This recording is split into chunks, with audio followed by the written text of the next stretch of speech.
मनोज जरांगेला ना संविधानिक भाषा आहे ना बोली आहे.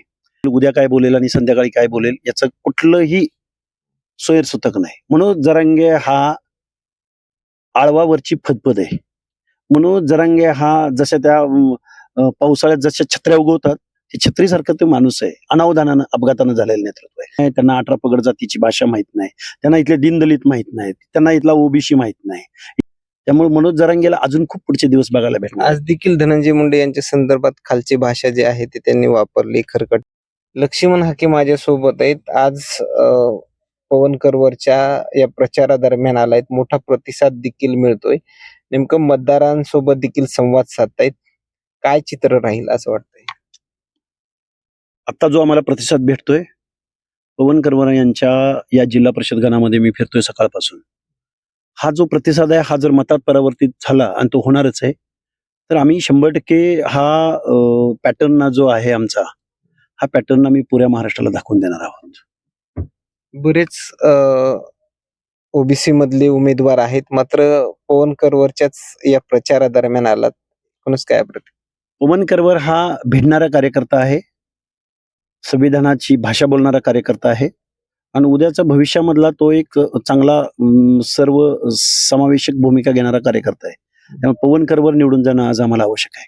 कुणाचा तरी झेंडा घेऊन आणि कुणाच्या तरी गुलामीची मक्तेदारी घेऊन किंवा गुलामीचा ठेका घेऊन काम करणाऱ्यापेक्षा स्वाभिमानाची भाषा बोलणारा पवन करवर आमच्या दृष्टिकोनातून खूप महत्वाचा आहे. आज मनोज जरांगे पोलीस अधीक्षकांना भेटले. अगोदरचे 3 आरोपी आणि धनंजय मुंडे माझी या सर्वांचीच नार्को टेस्ट करा असं ते म्हणतायत. बघा, मनोज जरांगेला ना संविधानिक भाषा आहे ना बोली आहे.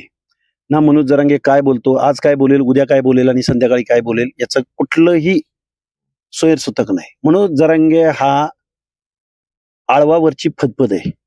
मनोज जरांगे हा जशा त्या पावसाळ्यात जशा छत्र्या उगवतात, ते छत्रीसारखं तो माणूस आहे. अनावधानानं, अपघातानं झालेलं नेतृत्व आहे. त्याला संविधान माहीत नाही, त्यांना 18 पगड जातीची भाषा माहीत नाही, त्यांना इथले दीनदलित माहीत नाहीत, त्यांना इथला ओबीसी माहीत नाही, इथलं सोशल डिस्क्रिमिनेशन माहीत नाही. हे उगाच असं जाता जाता झालेला नेता आहे हा. त्यामुळे मनोज जरांगेला अजून खूप पुढचे दिवस बघायला भेटणार. आज देखील धनंजय मुंडे यांच्या संदर्भात खालची भाषा जी आहे ती त्यांनी वापरली खरकटे असं त्यांनी म्हटलंय आणि त्यांनी असे चाळी करू नयेत असं ते थेट धनंजय मुंडेवरती बोलले. मनोज जरांगे अजून थोडे दिवस चालतील, तिथून पुढे ही भाषा मनोज जरांगेंची चालणार नाही. मनोज जरांगेला ज्या ज्या लोकांनी पाठिंबा दिला त्यांचं राजकारणात काय झालंय आणि जनतेनं काय करून दाखवलंय हे माहिती आहे. मनोज जरांगे ही आता मोडीत निघालेलं अवजार आहे. मनोज जरांगेला जास्त भवितव्य असणार नाही. खरं तर अजित पवारांचं निधन झालं आणि त्यानंतर परत जरांगे धनंजय मुंडेंना मंत्रीपद देऊ नये असं देखील त्यांनी शब्द जे आहेत ते वापरले गेलेत आणि मग भाजप असेल किंवा अजितदादांचा पक्ष असेल असं त्यांना मंत्रीपद देऊन वाटोळ करून घेणार नाही असं जरांगेंचं. जरांगे आहे कोण मुळात? जरांगेच्या सांगण्यावरून जर इथले पक्ष आणि पार्ट्या चालायला लागल्या तर त्यांना घरी बसावं लागेल. त्यामुळं जरांगे काही बोलत राहतील.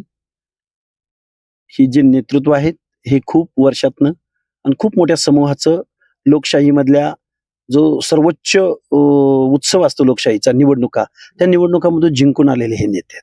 त्यामुळे जरांगे ही आळवावरची फदफद आहे. जास्त भवितव्य नाही जरांगेला आणि जरांगेच्या बोलण्याला. एक शेवटचा प्रश्न, धनंजय मुंडे जसं बाहेर जरी निघाले, कुठं स्टेटमेंट जरी केलं किंवा कोणत्या कार्यक्रमामध्ये जरी इन्व्हॉल्व्ह झाली तर जरांगे किंवा बरेच नेते जे आहेत ते त्यांच्यावरती बोलतानाचं चित्र पाहायला मिळतं. मग हे वारंवार असे प्रकार का होत आहे? नाही, जरांगे आणि जरांगेला समर्थन करणारी माणसं इथून पुढच्या कालावधीमध्ये उघडी पडतील. कारण लोकशाही एकमेकाचा आदर करायला शिकवते. लोकशाही दीनदलिताचे हक्काधिकार शिकवते. लोकशाहीमध्ये ओबीसी, बलुते, आलुते यांना सामाजिक न्याय मिळाला पाहिजे हे सांगते. लोकशाही इथल्या व्यवस्थेमधल्या हर एक माणसाच्या हक्काची, अधिकाराची भाषा बोलते. लोकशाहीमध्ये भल्या भल्यांचा माज जिरवला जातो. लोकशाहीमध्ये आणीबाणी लादणाऱ्या इंदिरा गांधीचा पराभव सुद्धा इथं झालेला आहे. त्यामुळे ही जरांगे बिरांगे ह्याला ना आच ना पेच ना भाषा ना बोली. जरांगे नावाचं हे जे काही पालापाचोळा आहे जरांगेला फार भवितव्य असणार नाही पुढच्या कालावधीमध्ये. जरांगेने आमच्यावर बोलत राहावं. लोकशाहीच्या माध्यमातून आम्ही त्याला उत्तर देत राहू.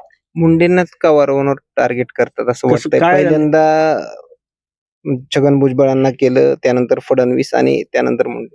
हे बघा काय आहे, हा मनोज जरांगे नावाचा माणूस आहे ना, ह्याला ना बेस, त्याला ना आच ना पेच ना त्याला बुड आहे. मनोज जरांगे हा एक टार्गेट फिक्स करतो आणि त्याच्यावरती टीका करायला काम करतो, टीका करायचं. लोकशाहीमध्ये असं चालत नाही. लोकशाहीमध्ये गिव्ह रिस्पेक्ट, टेक रिस्पेक्ट ही प्रक्रिया असते. लोकशाहीमध्ये हर एक माणसाला इथं सन्मानानं जगण्याचा अधिकार इथल्या संविधानानं दिलाय. ज्या माणसांना सन्मानानं जगता येत नाही त्यांच्यासाठी स्पेशल असे कायदे केलेले आहेत. रिझर्वेशन पॉलिसी आणलेले आहे. त्यामुळे मनोज जरांगे सारख्या फालतू माणसाला, अडाणी माणसाला, ज्याला लोकशाहीची संहिता माहिती नाही, त्या माणसाला आता त्याच्या नादी जे लागले ते घरीच बसलेत ना. मग ते सोनावणे असतील की ते मग कोण ते काय ते सोळंकी असतील किंवा मग ते टोपे असतील, सगळे घरी बसलेत ना. जे जरांगेची बाजू घ्यायला जातील त्या माणसांना आम्ही घरी बसू हे आमचं ठरलेलं आहे. ओके, धन्यवाद पवन करवर यांच्या प्रचारादरम्यान आलेले लक्ष्मण हाके आणि मनोज जरांगेंच्या आज पोलीस अधीक्षकांच्या भेटीनंतर त्याला प्रतिक्रिया मात्र काय सांगून जातात हे नक्कीच समजलं असेल. कॅमेरामॅन सोबत सूरज मीडिया, परभणी.